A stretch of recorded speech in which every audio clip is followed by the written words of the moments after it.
Wow, Jason. Happy December? I spent hours decorating.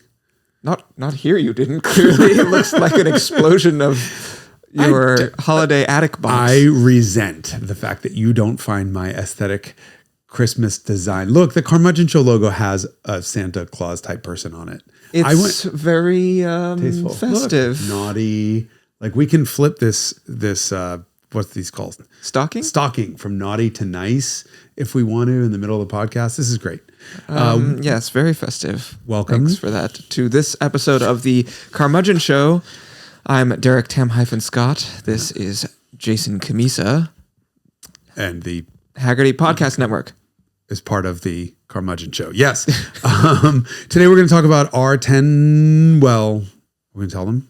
Yeah, we're going to talk about our best drives of the year. Yes. Starting with a review of the brand new Porsche 911 ST, which I have been lucky enough to pilot. So spoiler alert, these things might be connected. Maybe. Possibly. I don't know. If you like this content, don't forget that you can help support it by considering joining the Haggerty Drivers Club, which includes unlimited flatbed roadside assistance for all your classics, a subscription to our award-winning magazine, and much, much more. There's a link below, and Derek is going to clap. You said roadside assistance for your classics. That's like cars, right? Not like literature. You can't call them and have them tow your books. Greek. Clap and shut up. This episode of The Carmudgeon Show is brought to you by the Valentine One Radar Locator. Find radar before it finds you. Get more information at bit.ly/Valentine1_Haggerty. That's https://bit.ly/VALENTINU1_H Oh, the weather outside is frightful, but the fire is so delightful. Don't say fire. You can't use that word around me. What did you burn now? Mira owner. Anytime anyone responds to that with a DM of the fire emoji, I'm just like, please don't use that emoji. Not with this car. Well, I guess we have our intro to this episode. Okay. What is this episode? This episode is all about me driving something that you haven't driven. Okay. What is it? I'm not telling you. This is going to be a difficult episode. That was our opportunity to make you laugh and come back at me. Because that was like the Cybertruck episode. All I did was like, and you had nothing to say other than, that sucks. Yeah, that was my role. People are like, that guy is too, skeptical about shit. Good. Look, I haven't looked at the comments on that, to be honest. I just haven't had a chance. But yeah, we needed a yin to the yang. I mean, on that one, I was very excited about it. I am incredibly impressed with that as an engineering exercise. And I think the funnest thing is that, it's not fun. I'm not really on Twitter all that much. And I didn't realize that X/Twitter has its own little universe where people don't ever leave there. And it was really interesting looking at the commentary because a lot of people didn't know who I am, what I do. And of course, there was so much hate one way or another. Yes, it's definitely polarizing. It was too positive. It was too negative. And I'm like, great. I'm so glad I put that line in there about everyone's already made up their mind about this truck. But the funny thing is, I'm like, stop telling me what I think about this vehicle. Like Jason Cammisa, the person who you think you're talking about, you don't know. I feel like just being like, you don't know me. It's my hot body. I'll do what I want. But like, you just did. Do I want a Cybertruck? No, that wasn't the point of the video. Do I want you to support someone who politically you don't align with? No, that's not the point of the video. I'm an automotive journalist. I'm here to give a review. I'm here to play a bit. And I'm a bit actor, and the bit is I am the person this vehicle is intended for. Does this vehicle meet my needs? Yes or no? And also, in the case of this truck, how has this thing done? What has this thing done to surprise us and change the industry? That's the video. So Jason Cammisa, the automotive journalist, doesn't really care what, I got a bunch of emails from people like, how can you align your praise for this vehicle with what Elon said about whatever? Okay. Number one, I don't know what Elon said about anything. I don't do people. I do cars, right? And that's it. And if I start digging back into the history of every single car company and every single executive who works for every single car company for everything I own, I can't have any cars. But it's certainly not German ones. No, 9. So yeah, or Ford. Like you can't have a Ford, can't have this. Maybe Ebenezer Dodge was a twat. I don't fucking know. I'm here to talk about the car. And so I found that so interesting, how unbelievably hyper-polarizing and how hyper-politicized the Cybertruck is. And I'm like, everyone just calm down. I'm here as a journalist. Well, the chief executive is alive, and he is a public figure. Yeah, he is. But I'm which puts that vehicle in a different category from other vehicles where the people are dead. True. And I guess profits would go into his pocket. And so if you like him or don't like him, that should factor into your decision. I will never tell somebody where to spend their money based on their beliefs or where, everyone works hard. Most people work really hard for their money. Great. If you don't want to give your money to somebody or you do want to support somebody else, I think that's a wonderful personal political decision that you can and should make. And I will never try to influence that. All I did was talk about a product. And maybe the mistake I made was just I mentioned Elon because he is so inextricably linked to that company, the face of the company. And he is, he was the impetus for this. It was him and France to do this. But I find the whole reaction so interesting. We did get 4.5 million views in a week. Like it's definitely our fastest view generating video of all time.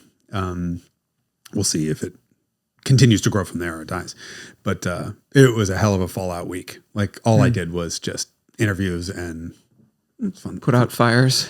It wasn't even fires. It was just, people were tagging me and everything. Apparently Matt Farah got all upset about something. And I don't know. I wasn't. The best part was I was locked out of Twitter for the first 3 days. Huh. I got a new phone. I tried to log in. I couldn't. It wanted to authenticate with some authenticator app that I'd never used, don't have access to, and I was locked out. So, of course, the joke with me and the guys at Tesla that I know is like, well, Elon fucking canceled my account. 100% not the case. It was funny. But I was back in and I'm like, oh my God, I've never seen so much food fighting. But the other person that I was supposed to have spent... I didn't spend any time with Elon. There was one huge automotive figure that I was supposed to have spent time with last week, and he was sick in bed in Germany. Andreas Poininger? Mr. Andreas Poininger, who is our hero. Well, look, there's the mark I made on the table with the hard fucking steel. I drove the 911 ST that last week. Was it stunning? It's S/T. Tunning? Yes. I don't want to be that guy. However, it's the best sports car on sale at the moment. Possibly the best sports car ever made. Ever? Can we skip right to the part where you complain about the gearing? It's 8% shorter than the regular car. Is that enough? Almost. Here's the thing. So we were talking. All right, let's back up for. There's a bit of an assumed knowledge thing happening here. So one of the many variants of the 911 lineup is the S/T, which is a new name. We haven't actually seen S/T externally badged on a 911 ever. 1968. There was an ST. Yes. Was it actually badged ST? Some people put that on the cars. Yeah. The whole idea of that was, you'll know better, that you take all the go fast parts from the S and all of the lightweighting parts from the T, which was not actually a lightweighting special. It was a stripped out, like cheap version, right? Yes. Okay. Base model. And you put all the go fast shit in the base model and ta-da. And it was never sold to the public as a regular car. This was always a competition car. And the idea, when I talked to Andy a couple of years ago about 911R, I said, well, so what's the next R going to be? And he was like, there won't be one. And I think he was right in saying that because he didn't want to start resurrecting. He didn't want to make a new brand name and didn't want to diminish the impact of the original 911R, of which there were 20-ish. 20 made, and they're worth, this is ad libs. 7 figures. Yes, a lot of money. 1 pterodactyl. If we're playing ad libs. But my seat was squishing down again. So what the 911 ST though is another historical name used internally by Porsche that they resurrected for the 992 version of the 911R. This is the same, but introduced second, not first. Second, The 911R preceded the Touring, whereas in this case, Yes. the Touring preceded the ST. 911R created the Touring by funding the development of the 6-speed manual that was required for the Touring, right? The whole idea of GT3... Do you think that the Touring was intended to be a thing when the 911R was conceived, or do you think that the Touring was a response to the success of the 911R? Yes. So both is what I mean. So what happened is 911R pissed a lot of people off. Myself included. Okay. Let me go back and defend some of the people that I've spoken to who were behind this.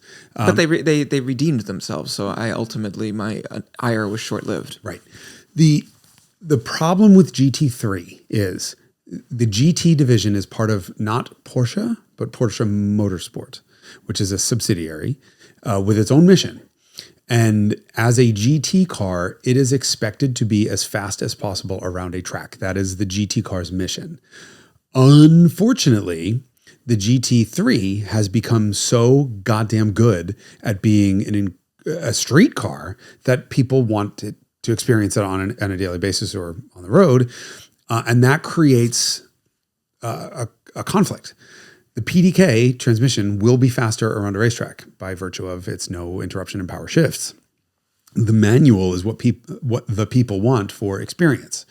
And when the 991 GT3 was being created, the team was tasked with, they were given one transmission, and they did develop both cars. They put a 7-speed in it, the regular manual, and they put a PDK in it. And Andreas Poiniger hated the 7-speed. He thinks it's one gear too many and complicates the shift linkage and doesn't feel all that great. And I remember he rode with me in the car. I had an early exclusive on it thanks to being part of Road and Track and doing a 50th anniversary on the car. This is the 991.1 GT3 yes. for the 2015 model year. Yeah, so that's it, 2014. So right after it debuted at Geneva, I went straight from Geneva to Weissach with Porsche. Oh, great. Now I got to pull up the pictures. But I drove the car before anyone else did. And we had to hold it for a month, basically because it was part of this anniversary. It was amazing. It was such a cool experience. But the coolest experience to me was meeting Andy Preuninger, because he was being bombarded with phone calls and everyone screaming at him because it was the GT3 had debuted PDK only. Mm-hmm. So he gets there at like 6 o'clock in the morning to Weissach the morning afterwards, and he had clearly been beaten up. And he was like, to all these people, I just want to say, drive the fucking car. I hope none of this makes effect to any management in Porsche. He immediately revealed himself to me to be an authentic human being and an authentic car person by being passionate about his project, which is unusual from German executives. But he was so beaten down by people saying, what the fuck, why automatic only? And the explanation for this is they were put in between that rock and hard place, right? The GT3 was meant to be a track car and the PDK was quicker. And so the team ultimately decided on the PDK. What he then did was come up with the idea of the team, they, Porsche, I don't know exactly who did this, came up with the idea of a 911R as a fairly low volume special that would take the GT3 RS and the GT3 and parts of each and combine them into one manual transmission, relatively low volume, amazing with no showpiece. rear wing. With no rear wing, looks basic, but it's the wide body and the magnesium roof from the RS and the 8,500 RPM motor from the RS, but looks more like a base 911. And the intention was, as I understand, to sell thousands of them. But the person who was responsible for sales and marketing I don't know if he's still there. At the time was not a car person, did not understand this at all, thought no one would ever buy a manual transmission, thought no one would ever care about this, and refused to allow it to be a regular sort of couple thousand, 5,000 unit car, and said, we will restrict production to 500. And those 500 will be offered first to people who are Porsche collectors who own 918. That's the only chance that we have of ever selling this car. Now, in the background, what was happening was, I believe Andy's goal was to use this 911R as a project to develop his own 6-speed because he didn't like the 7-speed gate. That came in the regular Carrera. Yeah. And so when this happened, it was quite a big blow because he, I think, expected to sell thousands of them. And the long and short was they decided to limit production to 500, and they started contacting the 918 people who had bought Porsche 918s. And they got somewhere in the 560s, I think was, if I remember, this is years ago now. And they ran out of allocations for R because almost everyone was trying to buy one. So they had no choice but to bump up production of the 911R. And the most the factory could have done at that point before the model switch over to the 991.2 was 1,000. So the same marketing and salespeople thought they'd be fucking cutesy, rounded it down from 1,000 to 991, and they sold 991 911Rs. And then they, immediately became worth 2 or more times the MSRP. Yeah, they were only, 180 grand? I think they were 225-ish or so. Okay. Because you have the magnesium stuff. They were more expensive than a GT3. Than a GT3 because But it was, that was a really, really wonderful review. I did, not my review. The car, I had so much fun with the car. It was a motherfucker at the limit, if I'm honest. I had a really hard time controlling it we rented a runway. But the car is just everything you want in a 911 and none of the bullshit. Yes. And all the stuff that I think a lot of people feel has gone missing, especially with the 991. Yeah, and this is because the GT car team is clearly populated, start from the top down, with people who truly understand what we as enthusiasts want from 911. So the brilliant move was to use the 911R's profit margin to pay for the development of not to mention the data from the market showing that the cars had doubled in value before the MSRP. Before the first one was even produced, they were trading at double MSRP. And almost triple because there was one that sold for 600,000 GBP. Anyway, so that was parlayed into the GT3 Touring, which was in some ways a better car than the 911R was, but it was the narrower body and non-magnesium roof and non-plastic windows and stuff like that. And that has now allowed, I hit the microphone, that has allowed the GT3 lineage to be divided into two. You have the GT3, which is ostensibly PDK, track-oriented, and then you have the GT3 Touring, which is the streetable version of that. Created a new brand for Porsche, created a whole new thing. But then they also put that same transmission in the regular GT3 with the wing. Yeah. And it was a zero-cost option. And this is all just sort of how you move through a politically dysfunctional organization, from my understanding, right? The Porsche doesn't want to build these cars. They want to build thousands and thousands of base 911 Carreras, but no one's buying them. I think they're happy to make GT cars because the margin presumably is higher on a more expensive car. Well, now it is because now they've realized that GT3s are all selling for $100,000 over sticker or more. And so now you have a 911 ST, which is the next R. And they did not make the mistake of underpricing this car the way they did the last one. So it's $350,000. Yeah, I think I'm seeing cars that are MSRPs in the 400s. Yeah, wouldn't be surprised. Deep into the 400s. And that's really shitty for enthusiasts who aren't generationally wealthy. Yeah, although at least you have the option of the Touring. Which is still not, it's 100 over. My experience with the Touring was that basically the 911R came out and I said, thank God they finally made the car that I wanted. I always liked the idea of a GT3, but found the wing objectionable. Mm-hmm. And then when it went PDK only, I said, well, that's it. Yeah, I'm never going to participate in this. And then the 911 Touring came out and I said, great, they're making exactly the car. I said, if you make a car with a manual transmission and a wing, I will buy it. And then they did it. And I was like, fuck. Well, and a 9,000 RPM, a GT car. Okay. A GT car with no wing and with a manual transmission. And then they actually did it. And then I was like, shit, they called my bluff. Right. Gotta buy one. So I bought one. Yeah, my only problem with those cars, the only objection that I have is that they are probably, they're priced too low by Porsche. So this whole idea of I'm not paying over sticker is a really shame. It's a remnant of this idea of MSRP in the US, right? Porsche underprices the cars, but they're fucking themselves out of all this money, which is stupid. And then the dealers are just reacting to... They price from the bottom up. They're like, here's the bill of materials. We'll add a margin on top. I think Porsche whoever is responsible for pricing the GT cars needs to be fired. because Well, I mean, you the GT can't- cars have gone between the 991 and the 992. The base price of a GT3 went up at $25,000. I mean, yeah, but the substantial. actual sales price went up $150,000. Yeah, now GT3s that are tourings are selling in the mid to high 200s on an MSRP that, depending how the car is configured, of around 200. So it's now, for a touring, it's like a $50,000 to $75,000 premium. This is all within the last few months because the market has generally softened, and so there's less wacky stuff going on. But what about like a GT3 RS? Yeah, RS is, because they're new, are very expensive. And what happens Like 150 over or just 100? I don't know what the sticker is, honestly, on an RS, but I know what those cars are trading for. So regular GT3s, now that they've been out for a couple of years for 992s, are now selling kind of 50 over-ish. Okay, but here's my thing. So let's say they're priced at $250,000 from Porsche, right? Porsche's built in certain amount of bill of materials and research and development and amortized federalization costs and whatever else. My guess is that on a $250,000 GT3, Porsche, after spending literal billions of dollars developing that thing, is making somewhere along the lines of $40,000 or $50,000 in profit on it.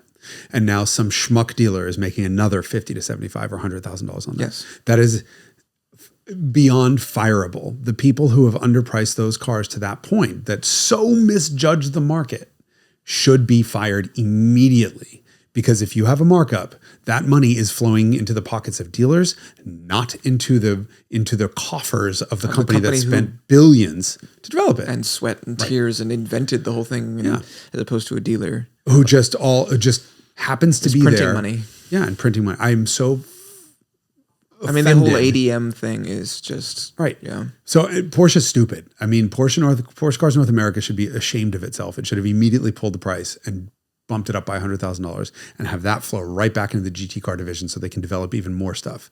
Because can you imagine the GT car team over there is going, great, we're giving $10,000 per car in R&D costs for the next one. And I don't know how that works. I'm just guessing. And some shithead scumbag car dealer in the US is pocketing $100,000 on every one. Not cool. But this is the system. This is the system, and this is the price of success. And so I was surprised to see that the base price of the 911 ST was in the $3s. I thought, wow, that's okay. Now, somebody's getting the message.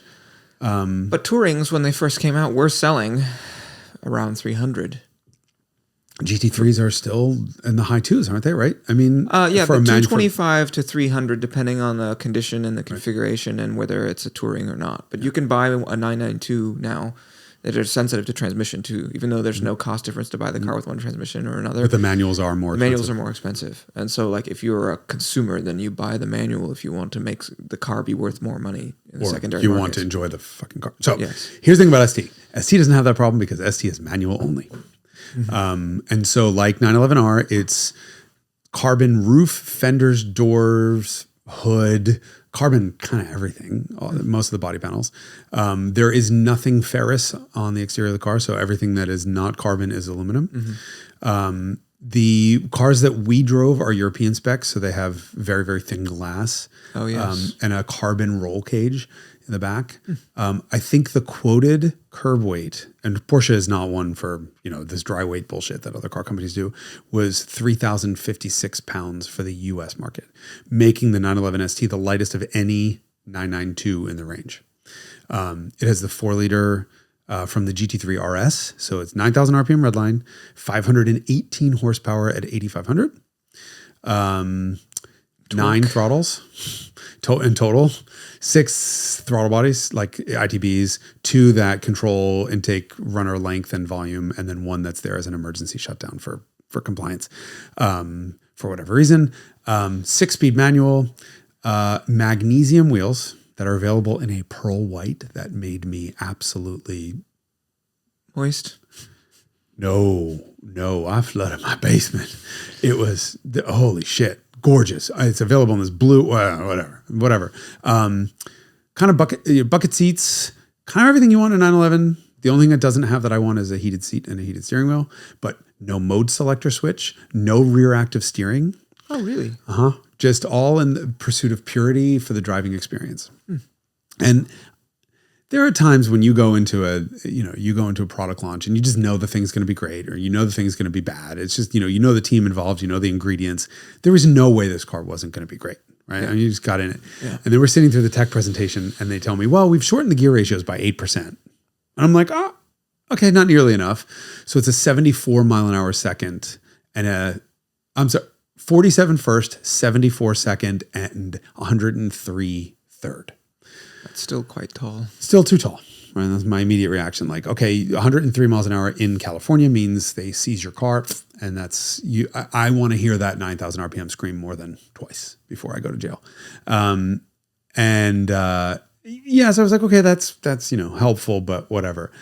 I made it approximately 3 minutes before I just decreed, like, this is over. It's done. I don't need to drive it anymore. I don't need to go around a corner. I don't need to do anything. I would absolutely, if I had the means to do it, plunk down $300,000 or $400,000 on this car. It is absolutely unmatched in terms of the experience of a sports car.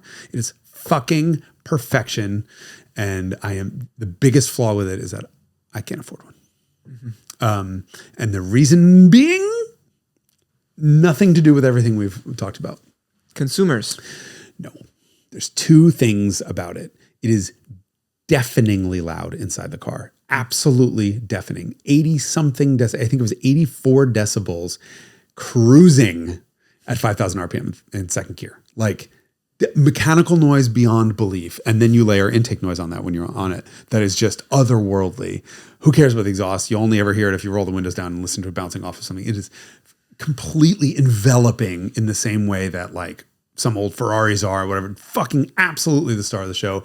And then they pulled 21.4, over 20 pounds out of the clutch. It's a Carrera GT. In terms of friendliness, responsiveness.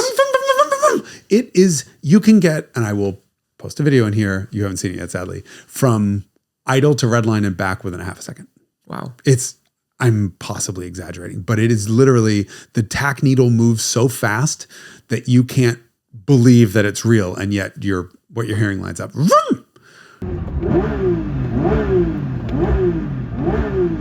And so your upshifts have to be as absolutely fucking fast as you can, or you won't catch the revs on the way down. Your downshifts are, instead of a full bucket full of throttle for a second waiting for some laggy ass turbo shitbox to respond, where it's vroom at a 10th throttle. And what happens is, and the shifter is another 10 mil shorter than a GT3, which means 20 mil shorter than a regular Porsche shifter. And so the effort's perfect. The clutch is perfect, which is like a 5-puck race clutch that's 8 inches instead of 10 inches in diameter. It's all new. Is the best clutch shifter throttle interaction I've ever felt in any vehicle ever. Really? Yep. Holy shit. And there's so little rotating mass that you actually can watch the tachometer when the engine tries to keep itself from stalling if you drop the revs from $3,000. Mm-hmm. So you just like hold it $3,000 and you stop it. And modern tachs are programmed to just ignore variation. You watch it and it gets it. And you're like, that's cool.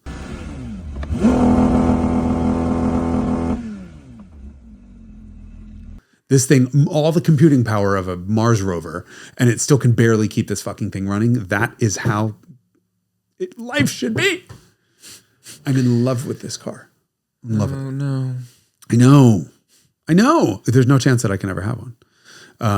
But let's hope the GT car division strategy continues, where now this clutch and some of the other little tweaks wind up in the regular cars, because is that clutch an option? Because I know in the 911R they had a single and dual mass option.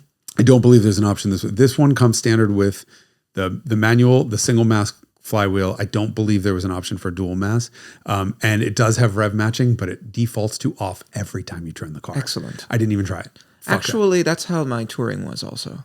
Yeah, because there was a sport button on that one, right? Yeah. I didn't even get to the steering, best e-pass on the market. I didn't get to the suspension. It's way softer and more compliant than a GT3 is, even though it's pretty. I mean, you will have no pretense that you're in anything but a real car when you're in it. And because of... I was always impressed by my touring's fluidity in the ride. Much softer than, say, an AMG GT. But this is much, much, much better. The 992 GT3 is stiffer than the 991 was I think it's probably down to the wheel size, because you would get these tremendous whacks through the chassis of the car from like a linear bump.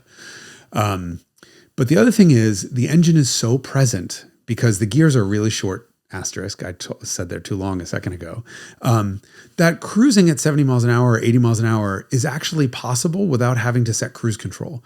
And this is something that I love about old cars and I don't like about new cars, is that they're so isolated, so quiet, and then geared so long that the difference between 80 and 85 miles an hour is 7 RPM and you don't hear it anyway. Mm-hmm. This thing is $3,000. It's over $3,000 at 70 in top gear. Like it's geared too short. On the highway. Sixth is. So that must be a very close ratio gearbox. They are right on top of each other. And so first is 47. And, so you're like, okay. 4, 5, 6 are on top of each other. 1, 2, 3, not so much. 1, 2, 3. 4, 5, 6, 7, 8, 9, 10, 11, 12. We are still really close to each other. 47 to 74 is not a huge run for a 9,000 RPM engine. And it's not like, it could put all the power down in first. I don't think it really could handle that much shorter gearing. I would still make first, second, and third shorter, but I would not touch 4, 5, 6. Mm-hmm. What I would actually annoyingly prefer is a long 7th, because half an hour on the highway, and here's the thing is I would prefer it, but I don't want it. I'm done. Goodbye. Because this car should be.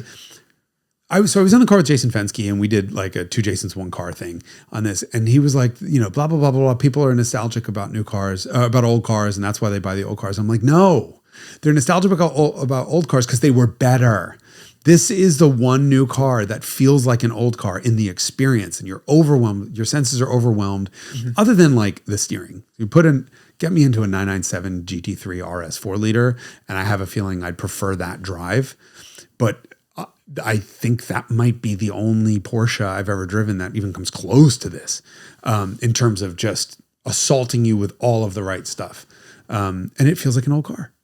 Mm-hmm. You don't really feel the back end moving around so much. You don't really feel too much in the steering. But in terms of just delivering experience, no one has anything on it. And none of us can have it. Yep. But that did lead us to another question. Is it the best? So it's the best car you've driven this year? Absolutely. Mm.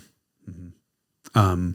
So then we decided to. What else? What other best cars have you driven this year? I think I've rattled on long enough. I think you can tell me what your best. I haven't ranked my list, okay, but I do this every year. I go through my spreadsheet of the cars that I drove each year, and I do that in January because the year's not over yet. We're doing this a little bit prematurely. We're recording. We've got entire minutes of the year left in which we might drive other remarkable cars. Yeah, but I think let's talk about the 10 best drives of the year for each of us. And we have not shared our notes with each other, so I really should have this position. What are the deciding factors for you for bestness? Well, I guess that's a question, because I was going to ask you before, is it the car or the road or the experience that you had? Yes, exactly. Because I think a lot of it is a combination of both the circumstances, i.e. the road, and how much time and, how much you can unchain the car versus... I'm going to say that my best drive of last year was actually the Lemons race that I did last week that we'll talk about in the next episode, because it was...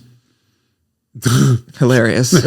But that's not the best car you drove. No, I made these really about the car. Okay. More so than the experience. There could be cars on here that haven't made it onto the list because I didn't get enough time in them. I guess that's what I'm trying to say. That's totally fair.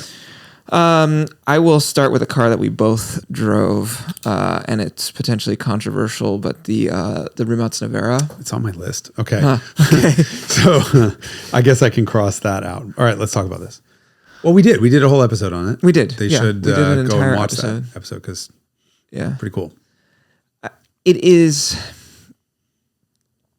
in the same way that you just described with the 911 ST, it gives you faith that there are people out there who are true petrol heads who are making stuff in the future. And if you subscribe to the idea that electrification is inevitable, then it's a car that gives you hope that it'll be not as awful as we all thought it might be. Hold on a second. I think, hold on, if I'm too far away. You're pulling up your spreadsheet. Yeah, because I think I said something exactly like that in my notes. so fast and such an event that it replaces the internal combustion hypercars, IMO. That was my concluding line. I drove it in the rain. It is 2,000-ish horsepower. And it was spectacular from start to finish. And not just so many people in the Cybertruck comments were like, I could microwave a turkey faster than I could roast it, but do I want to microwave a turkey? No, I don't care how fast this EV does 0 to 60. I, to be honest, couldn't give a shit how fast the Rimac Nevera is. The experience of driving it was one of the best. Yes. Powertrain aside, power aside, one of the best of the year. Great steering, beautiful suspension, beautiful shape. Yeah, the way that it masks its mass and the way that it sort of executes what you as the driver want it to do. There's this sort of transparency and weirdly a purity to the way that it executes your requests, even though it's all like augmented by the computers on board. And I had but that's the difference when you take the same hardware, the same hardware, and you have it programmed by people who are passionate about driving versus people who are like, we're going to go down the road. Yep. It's very clearly a product of petrol heads, even though there's no petrol on board. Yeah, no, but they look. We've met a couple of people, and they have petrol cars too. I mean, doesn't technically, I think Mata Rimac replaced the engine in his M3 with an electric motor, and that's how this. The Carrera GT, for example, which is a benchmark gasoline-powered car. But I just say, so my concluding thought was that it replaces internal combustion hypercars, but my starting sentence in my notes was, this is the reason Volkswagen Group just flat out handed over the keys to the Bugatti castle to Rimac. How does an upstart do this? Not just a straight line trick, very much like Lucid versus Tesla, where car guys have clearly been involved here. Unbelievable car. Yeah. Definitely. Okay. I like that we have some alignment in common. I'm going to propose another that I think we might both have on our list is the F-150 Raptor R. Damn it, of course. Yeah. That's such a guilty pleasure. It's just, again, these are all driven by experience, right? You want something that makes you just feel alive and connected to what it's doing. And in that thing, it's so loud and there's so much body motion because it's so softly sprung in order to go over, entire countries or whatever, that there's just a lot of communication from the device to you. And so it makes it incredibly fun and engaging and involving. I'm going to object to one thing. You said it would roll over entire other countries. This is an American car, and this is for use in America only, and no other countries exist. And that's what I love it. It is so... They have all been pulverized beneath the tires of the car. Exactly. That is such the embodiment of America, fuck yeah. It's so clear in its purpose. Yeah. It knows exactly... You're going to see that every car on my list here, and probably yours has clarity of purpose. That's the defining characteristic of 911 ST. It's the defining characteristic of Nevera. It's now the defining characteristic of Raptor R. The team behind this knew exactly what the fuck they wanted, and they knew exactly what they were doing. Yep. I think that really bad cars result from muddled focus or people who are internally fighting, and you see the compromises that result from that, like physically manifested in a shitty car. Yeah, absolutely. And that's Great always point. Really unpleasant. Yep, great point. Okay, you can keep going until we have one that's not an overlap. I'm just seeing if there's any others on this list. Lotus Emira. It didn't make my list. Really? Huh. And it's not for the fact that I didn't absolutely adore it. It's that there's another one that I had to put in its place. So it was, I think, number 11. But okay. It does all the things that I fear modern cars can't do anymore. It reminds me of an old car because it gives you this. Yeah. Like an old car. When I say old car, I don't mean like 10 years ago. I mean like 30 or 40 or 50 years ago. But it's incredibly good at doing things that I like to do and that are important to me and that are present in a lot of my favorite all-time cars. I mean, it just sounds good. It's really good over a fast road that's bumpy and technical. And, it just does all the things that make me happy in a sort of sporting car. Perfect. Yeah. I can't disagree with any of that. That Emira they nailed it. So what did you put in its place? GR86. And the reason I did that is because even though you and I both said in our episode that we would both take the Emira 10 times out of 10 over a base 911, I don't swim in that circle. I'm not buying either of those cars. But I do swim in the $30,000 circle, and I would absolutely take one. In fact, I keep thinking about wanting one. However, it needs to have more usability. I need to have a hatch. So if that was a 2-door, 4-seat hatchback, your Elise doesn't have a hatch. but the Elise is a different purpose. So I need one daily driver that does sort of daily driver usable Oh, stuff. so you were envisioning this as your daily. Oh, absolutely. To replace the e-Golf. E-Golf, right? And but the e-Golf does the daily driver stuff better than the 86 does because A, it's more efficient. B, mostly it's the form factor. Yeah, it's back doors, back seats. Back doors, back seats. Hatchery. It's usable. Not a hatchery. That's the wrong word. That's where fish are born. Farm exactly. fish. Hatch. I can throw stuff in the back. I mean, without having a truck, and I don't have to come and get the minivan every time I need to throw something in the back of a car. Yeah, I think minivan plus GR86 can solve your problems. Yeah, but no. And it's not that good. It's depreciating. We've talked about this before. Okay, depreciation. I'm really cheap, and a $40,000 car, $35,000 car that's on the downward spiral. So you're gonna check back in 2 to 3 to 4 years and see if they're cheap enough. No. What's the price point?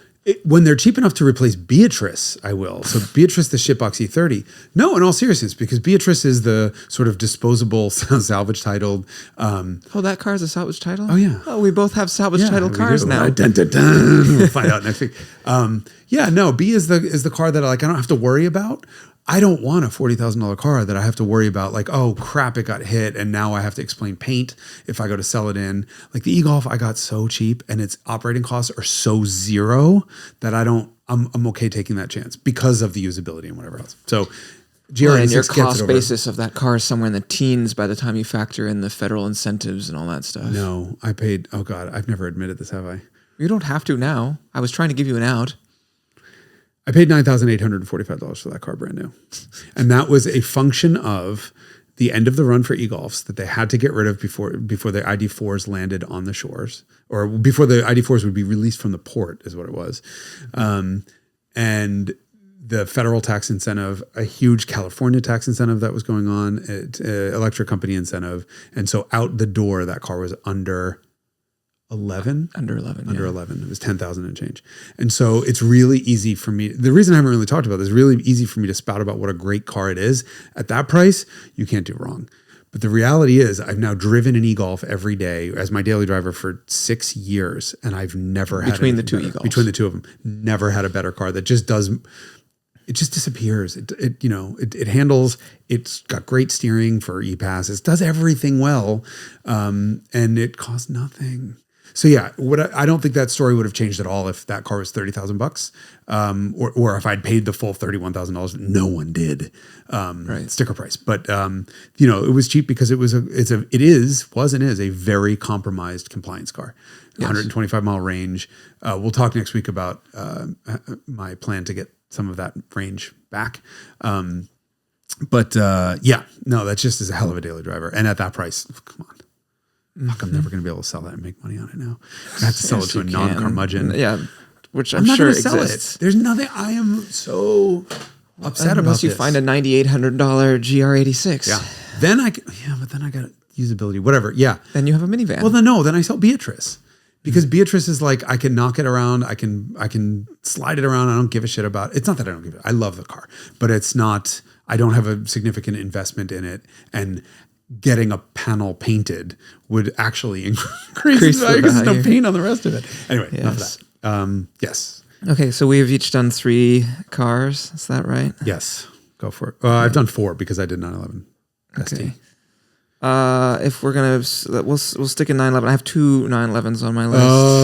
Of course. How about a Sacco era Mercedes? There's none, because driving is not the best part of those cars. There's no Sacco Mercedes on my list at all. Oh no! I lied. I completely lied. Okay, we'll do one of Even Jake's laughing. At one of the 911s. The 997 GT2. Oh, magic car! But the GT2.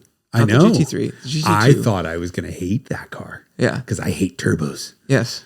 But it just has this like sort of old school unhingedness and sort of turbochargedness to it. I think it has something to do with the fact that it has, 650 horsepower, whatever it is, going to the rear wheels. And so there's just this sort of, it's like a it is, of all of the turbocharged Porsches, it is the thing that feels most like a turbocharged GT3 to me. I've never driven a 993 GT2. Those are 7-figure cars, and I'm sure that those are very exciting. And I have a client who bought one of those and then had a 993 RS, which is their GT3. So he had the NA and the turbo version of the car, basically, and he sold the NA one when he bought the turbo one. Really? And I respect his judgment. So, you know, the 997 GT2 is one of those like cars that feels a little older than it is in terms of like its spirit of being a little bit wacky and just like trying to kill you. I drove one on track at Pekla, Porsche Experience Center LA, when I did what was one of the first Revelations episode where I did every generation of Andy Preuninger car. It was basically a celebration of GT car division. And I had never driven a GT. I've driven all the turbos, but never driven a GT2. And I genuinely thought I was going to fucking hate it. Yes, because all the turbos are so... Yeah. Oh no, Jake is going to make a thing about, here we go, insert Jake's thing about us going, cars. Well, it's Porsche's fault for making such meh cars.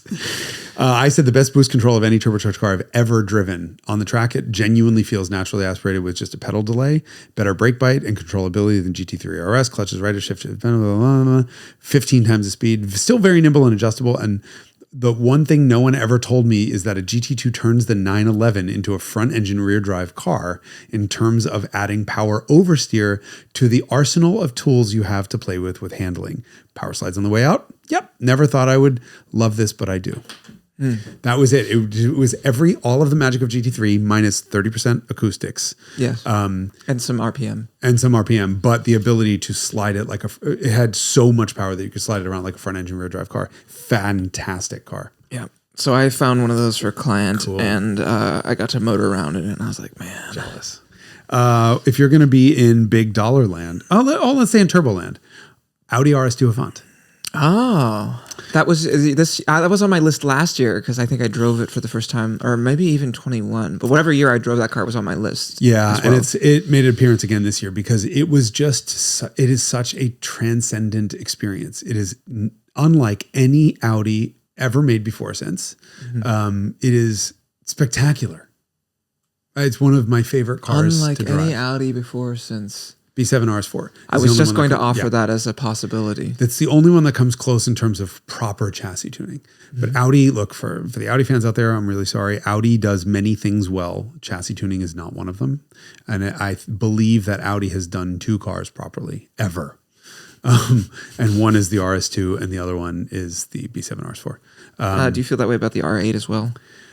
Parts of it. The V10 was unhinged and unmanageable. The V8 understeered like a pig.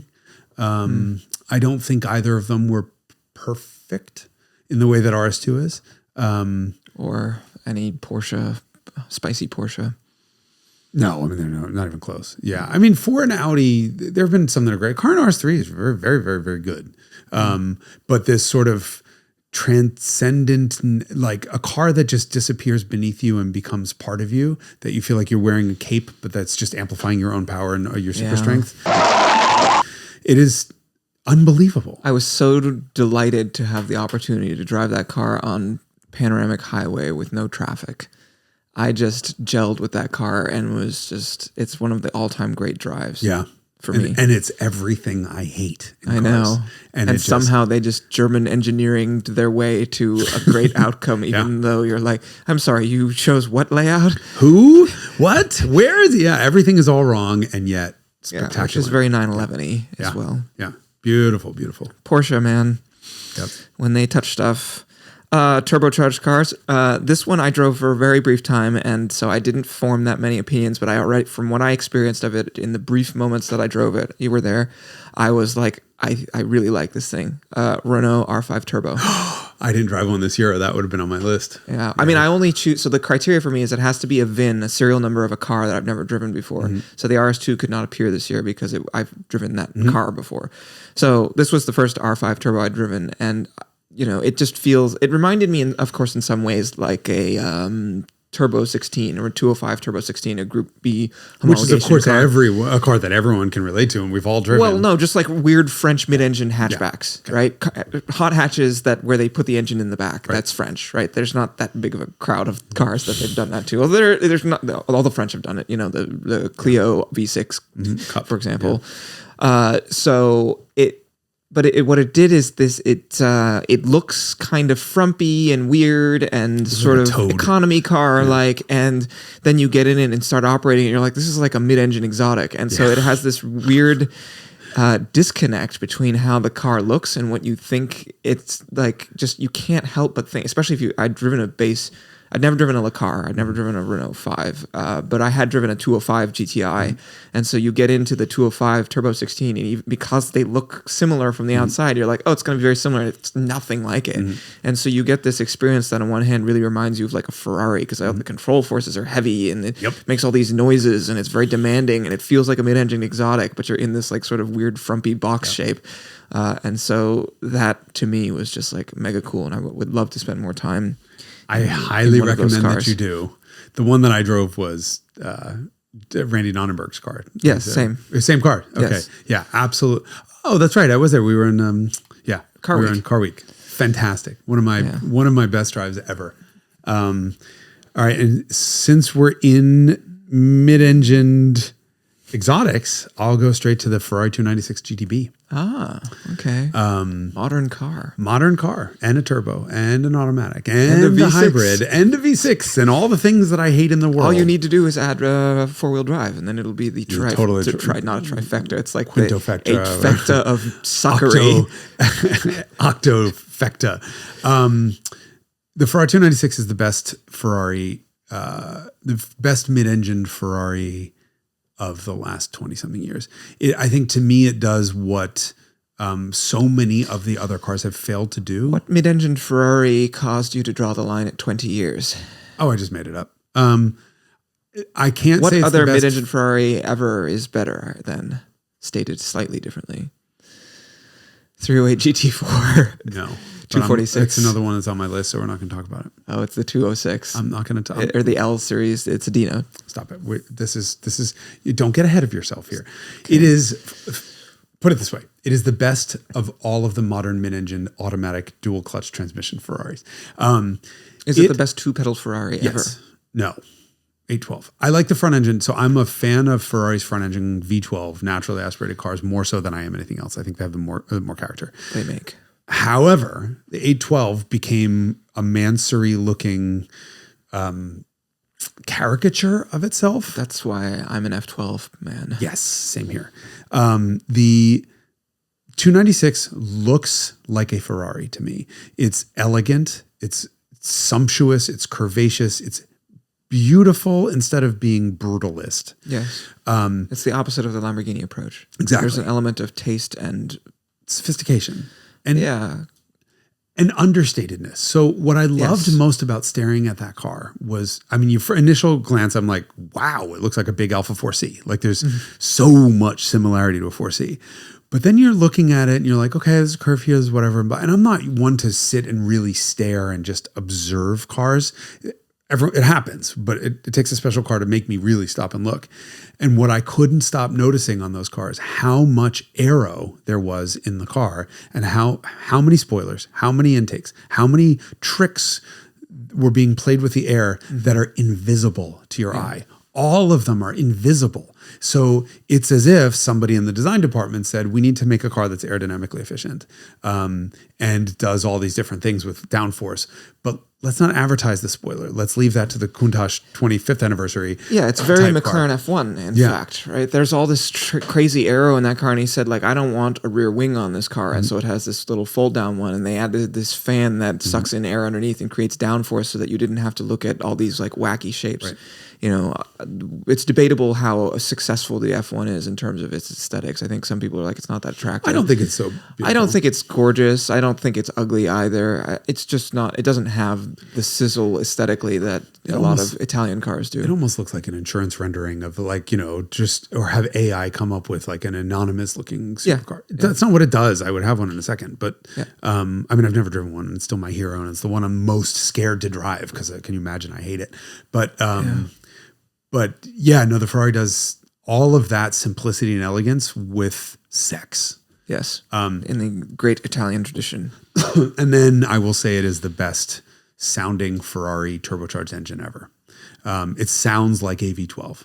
It's a V6, but they called it the mini V12, I think, when they're in development. And it was, there's so many layers and complexity in the noise that I don't know what's quite going on. I mean, there's the turbocharge. The turbos are very, very vocal, and the blow-off valves and the wastegates and everything, in addition to hearing real mechanical noise from the engine that changes a lot. And so it's got all of this texture and character in ways that the flat plane V8s just don't. And it doesn't sound angry. It sounds beautiful and aggressive. Wow.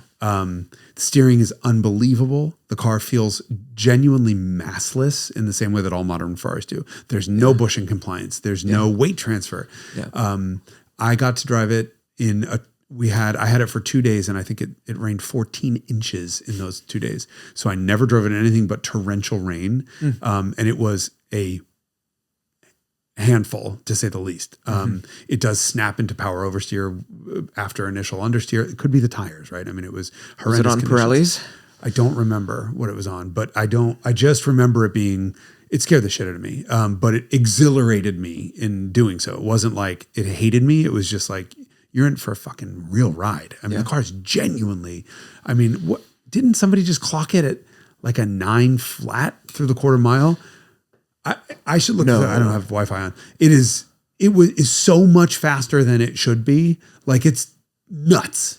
But it does all the nuts other than the hateful UX, because you can't, every time you turn the wheel, you're turning fucking everything on because of capacitive touch controls. It was usable. It's wonderful. It doesn't scrape anywhere despite that huge front overhang. I don't even know how the hell that happens. Magic. So, really cool. The other mid-engine Ferrari on your list? Well, I'm stealing your spot, aren't I? Isn't it your turn? There's continuity here. Ferrari 246 Dino. Yeah. It is everything every virtue that we've extolled about the 308 GT4 over the last how many years, amplified. Yes. It is, even though it's smaller and doesn't have rear seats, it's the more usable car because the door is actually located where the seats are rather than you having to commute from the location where the door hole is to the seat. Yes. And all the controls they feel very familiar. They're the same as the 308, but they're super light and delicate. That V6 is the best sounding V6 ever made. The suspension is spectacular. I was crushed when I had to give it back.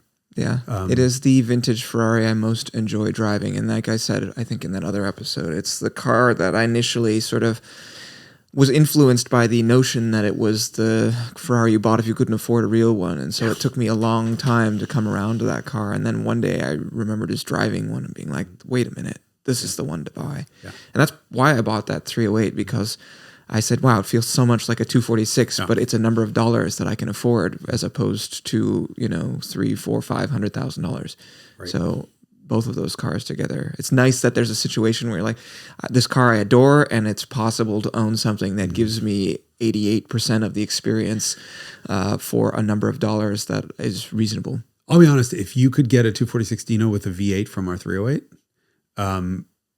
with that kind of power, and even though the noise of the V6 is nicer than the noise of the V8, I would, and if it were $300,000 or $400,000, I would sell everything. Really? Not everything, but I mean, you can build a hot V6. I can't, look, the reality is I can dream about that. There's no way I can come close to affording that. But that was my top 3 Ferraris of all time to drive are 246 Dino, 288 GTO, and 308 GT4. And one of them is $4.5 million. One of them is $500,000, and one's $50,000. You gotta drive an F40 and an F50. I don't think I would like an F40 better than I would like a 288 GTO. That's fair. I gotta drive an F50. I don't want to. Why make me even more miserable? It's easy and friendly, and the engine is in fact bolted to the chassis of the car, and it's very present in the engine in the driver's seat. It's just okay. You got to drive an F50. I will choose a vintage Ferrari. Also, I have one vintage Ferrari on my list for this year. It was a 250 Cal Spider replica that I drove. And that car, it was a little ergonomically compromised because every time that somebody builds one of these cars, I think that there's a risk of, mispackaging it, but it was loud and it was beautiful and everything worked well, and it just made all the, open, beautiful shaped Ferrari V12 convertible experiences. It was just everything that a vintage Ferrari should be. So that was my vintage Ferrari for the year. That is also unattainable, probably. I mean, it's under $1 million. Practically pocket change. Okay, so while we're the on real ones are like 15, 20 million. Which is a real number, despite the fact that it sounds like not a real number. I'm going to go the other way, and if you're going crazy expensive, I'm going to go GR Corolla Morizo. Oh, I have a GR product on my list as well. Supra? No, Yaris. Oh, really? Mm-hmm. Okay, so we have covered basically, other than Supra, which is a BMW. I mean, I have two GRs. I have GR86 and GR Corollas. When was the last time you thought you would have a Toyota on your list of your best drives of the year? Well, last year, because I had a Yaris GR on my list last year, also a different Yaris GR. So tell me what you loved about the Yaris, and then we can fight about this. I mean, a lot of it has to have been the use case. I drove it from Amsterdam to Monaco. As one does. I mean, it was... I want your life. It was... There's obviously some fantastic roads, and just cruising around in Europe and all of that is really fun. But I mean, the car just... I don't know. It has a level of personality and joyfulness and liveliness that is very rarely present in modern cars. And so, just... the fact that it was made and that it exists and that it's affordable and you can buy it and that it's useful. I mean, did a road trip with baggage and everything in it, and like it's not great on the Autobahn, obviously, but generally speaking, for most use cases, it's really a pretty great all rounder, and that's why there's all these like sort of fabulously wealthy collectors in Europe who all daily drive a Yaris GR because it gives you this entertainment and joy in a modern car with like. This, for them, disposability, because it's a cheap car that's modern, and if you ball it up, you just go out and buy another one. It's the reason why GTI is a GTI, right? I mean, it's everything the modern GTI should be. I like 3-cylinder noises too. Yeah. Everything you said and more for the Morizo, because I was lucky enough to drive a base GR, a Morizo, and a Yaris. I was driving a circuit Yaris GR, which is so that's the one with the good diffs, brakes and diffs. So I had the base GR with open diffs. Yaris. I'm sorry, base GR Yaris, with open diffs and whatever, and it was just as entertaining as the Corolla was, but less competent. Far less competent, but there were a bunch of little I guess they're intangibles that I liked much better in the Corolla, including, so the Morizo's stupid because it's 4 doors but only has 2 seats. So what I really want is a circuit with the Morizo, with a bunch of Morizo stuff in it, like the short gears and what. But I feel like the Morizo, like the steering was better in the Morizo, steering was better, and the shifter was better. Shifter was much better. Driving position's nicer in the Corolla. So it's all the same thing. Have a GR Yaris / Corolla, one way or another, best drive. No, choose your poison and what's available in your market. It's funny that we both had that 3-cylinder powertrain on our lists. They're effectively the same car. Similar, I mean, they're the same basics, the same suspension underneath. Literally every piece of mechanics is the same except the steering rack. Okay. How many cars do we have left? I think I might have 2 left also. No, I have 3 left. Okay, go. Yours again. The other 911 on my list is a 964 RS. That car to me is if I could have only one 911, that would be the one. Because it's Carrera 27 RS? Yes, because here's why. Because it has just proper brakes and tires. And so it does exactly what I use my 964 for, which is that It is old enough to have all this character of an air-cooled car, but new enough that it has ABS and modern levels of grip, which means that I have quite literally in that car kept up with on a tight road people in 812s and a new Speedster, a 991 Speedster. It is exactly the right combination of old and new, and it has all of the sort of magic and liveliness of a old school proper like GT3 of its day, but also a lot of competence and joy. And the changes that they made were substantial. I mean, the car weighs 2,700 flat, so it's 10% lighter, and it has a lighter flywheel and thinner glass and less soundproofing and less undercoating and no back 911 ST seats. of its day. Yeah, it is. I mean it's a formula that Porsche has been using since the 70s. Yeah. And it's so make a 911 that will piss off the doctors who are buying the regular cars. and deafen them. Yeah, fabulous. And I drove it out Lucas Valley Road, so good road, and like had a good couple runs in it. And it's just it is the 911. I guess the 993 RS probably does the same thing, but I prefer the 964 to the 993. Okay. So that's my other 911 on my list. Do another one. This one is going to be super weird to you. It is a Bentley Mulsanne EWB extended wheelbase. They brought 25 extended wheelbase. I didn't even know that existed. Yeah, to the U.S. This is a modern Mulsanne. Yes, this is 2017. It's the final send off of the 6 3/4 Nature V8. Yeah. And the thing is just so big. It's so large and in charge. It's got like electric curtains on the rear windows and all this shit. It's got a champagne refrigerator and all that. And, 600 foot-pounds of torque and drives smaller than it is. And there's just this sort of like imperiousness to it and this like indulgence to it where you're just like, man, this is like, it's the way to be. I don't know. The whole thing is so improbable. You're just like, what the hell is this car? Why does this exist? It's like old and it's new and it's like a thing to be chauffeured in, but like you might cross shop it with like a Maybach, but you wouldn't because it's much cooler and the technology is much worse, but it's so of a different era. And like you can't touch anything in the car and not have it be wood, metal, or leather. Like finding plastic is hard inside of one of those cars.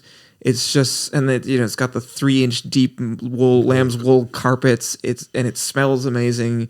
It's just this totally over the top automotive experience with a level of sort of like authenticity and a collision between old and new that's really unmatched. I don't think there's anything else quite like that. Yeah, I think that Bentley did a far better job with that than Rolls-Royce does with their stuff, because the Rolls-Royce stuff, though very impressive in a lot of ways, tends towards the gaudy. And yes. I think that... And this is not that. It's not. It has this gravitas to it, this realness. I love the Mulsanne. It's old money. Yeah. And a Rolls-Royce feels like new money, and this feels like old money. Yeah. Which is strange. It shouldn't be that Rolls-Royce feels like new money, but no. I mean, I guess old money didn't sell. So, I mean, Mulsanne's dead for this reason. But it's a spectacular car. That, I get it. I didn't know about the wheelbase, but I'll do one quickly. It's Lancia Delta Integrale. Really? So this was... it's modified. It's spicy. Oh, it's spicy as all hell. But this is one of those... as we talked about at the beginning of the episode, one of these things that are sort of colored by how I did it, how I used it. Yes. I had that on track. This is a car that I've driven on the back roads before. And it made the list just because it so put a smile on my face. It sounded so great. It looked so good. It was so batshit nuts. It beat the Morizo. No, it beat the GR Yaris around the track by a couple seconds. But it turned under power. I mean, it's so modified that it does things that not most representative. Yeah, but the R5 Turbo would have outdone it if I had driven them both on the same road, in the same place, and whatever, blah blah blah. But for the lack of an R5 Turbo this year, Delta took it because I had a just riot driving that car. Yeah, made me laugh a lot. My last one is a car that I had an absolute riot in as well. It's I was filming a BTS with this car, and 190 Evo 2. Yeah. Have I talked at all about since I drove that car? I guess I haven't, probably. I don't think you did. This is a car that does my favorite type of driving beautifully, but is also a Mercedes-Benz. And it might be the only Mercedes-Benz that can do that. And it's also one of the best cars to do that, which is a back road where you're just hauling ass. It has this thing that is all the things that are important, like good approach and departure angles and ground clearance, ride compliance, like which means it has good body control and that bumps never upset it, and like an epic motor that revs high and sounds great. I mean, you drive this thing like choose whatever car, like the Integrale or a 911 or a GTI on a back road, and just like, holy shit, what a sensational backroads device. And it solves all the normal complaints that people normally have in the Cosworths about, excessive body roll and 15-inch wheels and tires and the limitations that come with this. And it has a faster steering ratio than the standard Cosworth. And so all of the sort of the dynamic faults, what few exist with the Cosworth, are resolved by this car, which is, suspension, brakes, and unbelievable brakes also. And you're just hauling ass and having an absolute blast. And then you like look down and you see the 3-pointed star at the end of the hood, and you're just like, what the fuck? Am I in a Mercedes doing this? Like, just epically good. Such a pleasurable car to hustle. And it solves all my complaints about the lesser versions too. Which are? The steering ratio and the limitations imposed by 15 inches and the body roll. So I pulled up my last Evo 2 drive. Huge, enormous grip and composure on back roads. The 2.316 feels like a flying living room by comparison. Yeah. Wallowing and pitching everywhere. Yes.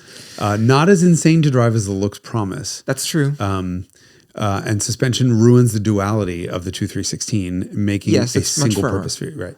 But it's no firmer than a 911 RS of the era. But I am so sick to death of people bashing on the Evo 2 and the 2.316 when they drive it. And I think what they're doing is they're going in a straight line on a smooth piece of road and going, well, it's not that fast.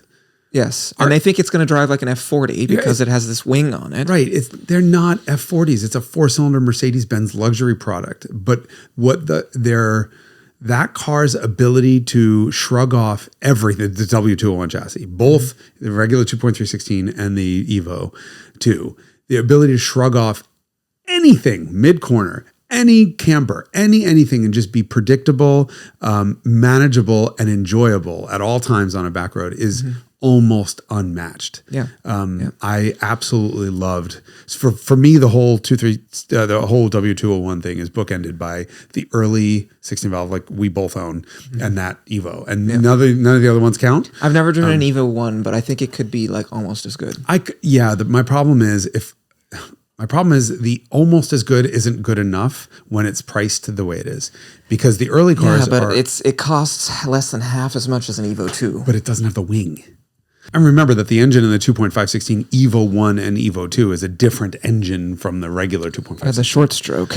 Yeah. So if I'm going to get into a car that's got a bespoke engine, it's going to cost me that much to repair and parts are going to be tough, just give me the original 185 horsepower version that is manageable for a fifth the price. I'm an Evo 1 guy. I like that. I like that experience enough, and like the fast steering box and the higher RPM. I think I'd Evo 1 it and save. Okay. I would. I mean, if money were right, that's it. Yeah. Okay, last one for me. Speaking of money being no option, Lucid Air Sapphire. Really? That makes sense based on your discussion. Best handling sedan of all time. Wow, so you had 2 EVs on your list this year. What was the other one? The Rimacs. Oh yeah. 2 multiple motor torque vector. That is the key. I mean, I think the moral of that story is that once you get the magic of being able to control each wheel independently, then you finally can cross the threshold of like, okay, this is decidedly better as a driver's car than a gas car, because you can individually control each wheel, which is something that, gasoline cars would love to be able to do, but can't because there's only one power unit. Yeah. And every ability or every attempt to try to do that with torque vectoring diffs and all this other stuff is a Band-Aid on a bullet wound. And it still will never be anywhere close. Yeah. Cool. 2 EVs. Oof. Look at you. That's not good, but hey, you at least have a shitbox Toyota on yours and a shitbox Renault. And it's funny we have Shiprock's parallels, F-150. right? Yeah. I mean, this, if anything, reinforces the fact that we're both whores because there's such different experiences that we have all selected as best drives. That But I mean, look, as long as it's good, we'll do anything. You have a Mulsanne. You have a Mulsanne is your luxury car. I have my Sapphire. We both have a Raptor R. We both have a 911 that's hot as hell, like an S. Yes. Yours is ST and yours is mine's ST and yours is the RS. We both have the GRs. We both have the hot hatch in that Delta versus R5 turbo. Like they're actually very, very Vintage hot hatch, Yeah, vintage turbo I hot mean- hatch. We both have a vintage Ferrari as well. pretty neat. You don't have a modern Ferrari. I don't have a modern Ferrari. But hey, you have a Cal Spider replica on that, so I have nothing to say. Okay. Well, thanks for joining us for this year end. Hopefully, we don't drive anything amazing in the last few days of the year, or else we're going to have to, I don't know, fold it into next year. I know I'm about to drive the Rover. That could skew the list. No, it should already be on your list. I guess Because you didn't drove it make for the first time. this Well, year. there you have it. Breaking news: the Rover didn't make the list of my 10. I do Me love that either. car. Great. Join us next week for our Christmas special. You mean Toyotathon? Honda days. Happy Honda Happy days. Honda days. Yes. For a holiday episode of the Carmudgeon Show. We'll see you then.